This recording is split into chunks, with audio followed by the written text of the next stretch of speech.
almost like we're in a trance, like we're sleepwalking through life, that we find ways to cancel out our dreams. And I think that but is a dream killer.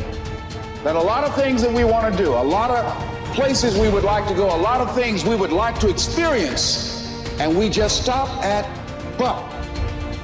When I was 17, I read a quote that went something like, "If you live each day as if it was your last, someday you'll most certainly be right." It made an impression on me, and since then, for the past 33 years, I've looked in the mirror every morning and asked myself, if today were the last day of my life, would I want to do what I am about to do today? And whenever the answer has been no for too many days in a row, I know I need to change something. Betray your destiny and see how long it takes you to be drowning in a storm. It'll happen immediately, and of course it will, because what's calling you to be your best is exactly the thing that's pushing you forward to manifest yourself most fully in the world. It's what you need. You run away from that, the boat's going to start to rock very, very quickly. Well, what does that mean? Well, what else would come out of chaos? You know, if you fall apart and then you put yourself back together, what is it that comes back out? Well, at least you're in better shape than you were before, you know, and then maybe you do that 20 times in your life or 50 times, and you do it voluntarily. Your purpose is easy to you. Your purpose comes natural for you. Your purpose brings you energy. Your purpose brings you life. It's okay not to have a grand dream. It's okay not to be able to do that yet. It is very okay not to be extraordinary. You don't need that to love yourself. But what you do need is purpose. What you do need is to take that time to define what is it that you're trying to do with your life? Why do you matter? What is it that you're going to be able to bring to yourself and to the world? And it doesn't have to be big. It just has to be real. What would you like to do? What do you believe you've been destined to do? What talents, skills, giftings, and abilities do you possess to support your desire to do it? What are your motives for wanting to do it? Why do you want to become what you are looking to become? What steps are you taking to become and to live the life, to make the dream a reality? Because this world needs your purpose. And so every day you got to give it up. Every day you got to give this world what you got. Every day you got to give everything you got to this world, because that defines your legacy. What are you going to leave behind? Let today be the start of your journey to success in a life built on your power, not anybody else's. Let yourself be your future, and let this start to define the legacy that you'll be proud to leave behind. I don't think you determine what your purpose is. I think you discover what your purpose is. There's a difference. Determining indicates deciding. And I don't think you decide. I think if you go about it the right way, you discover it. Like there's some people that should be painting all day. They're great artists. I think Michelangelo was obviously a great artist, a great sculptor. I mean, that was his purpose in his life. Well, I believe my purpose is doing what I'm doing. Your purpose is why you get out of bed in the morning. Do you know why you get up? Well, most people say, well, it's to go to work. Well, that'd be a good reason to stay in bed. You know, you say, well, everybody's doing it. That'd be another reason to stay in bed. If you're ever doing what everybody's doing, you're probably going in the wrong direction. Your purpose is your reason for living. It's easy to look at those people who have succeeded and assume that they just got lucky. But invariably, behind the facade of overnight success is an unwavering commitment and definiteness of purpose that makes successful people able to do whatever needs to be done in order to achieve their goal of financial prosperity.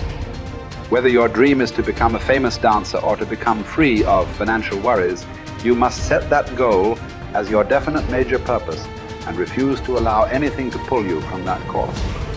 To reinforce the point, consider this. They who have no central purpose in their life fall an easy prey to petty worries, fears, troubles, and self-pitying, all of which lead, just as surely as deliberately planned sins, to failure, unhappiness, and loss. A man should conceive of a legitimate purpose in his heart and set out to accomplish it. He should make this purpose his supreme duty and should devote himself to its attainment, not allowing his thoughts to its attainment, not allowing his thoughts to wander away into ephemeral fancies, longings, and imagining. Erratic action toward your goal will produce an erratic result.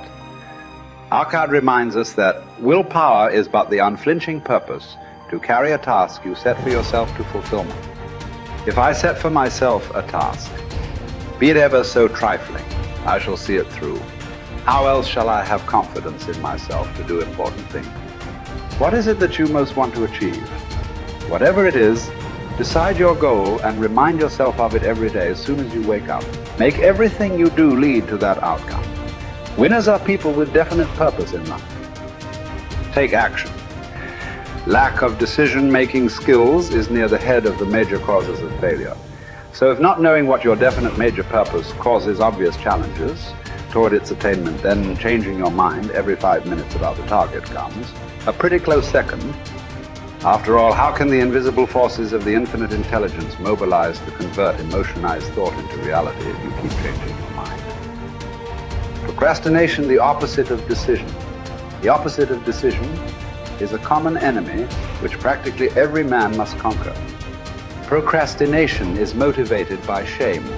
People put off tasks, either consciously or unconsciously, because they believe they will experience shame if they complete the task. Perhaps they feel their efforts won't be good enough, or that their position of authority could be questioned if their attempt is unsuccessful. It is therefore safer to procrastinate and blame external sources for lack of results than to try and have to admit failure. Procrastinators very often see themselves at the top of the mountain, but they don't want to learn how to climb. But what if it's not fence? Sitting, that's slowing you up, but inability to make decisions in the first place.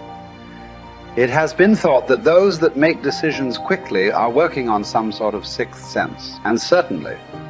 However, cognitive psychologist Gary Klein, with his studies into decision-making processes in life and their situations, shows there is something less esoteric at play too. He concluded that far from being weighed down by knowledge, information, and memories, those with experience in a certain area were able to assess situations and mentally simulate their outcome faster than a novice could get a notebook out. Experience and understanding allow decision makers to recognize situations and quickly commit to a course of action based on that extensive knowledge bank. So building information, knowledge, and experience, often through failure, is an essential piece of the success puzzle.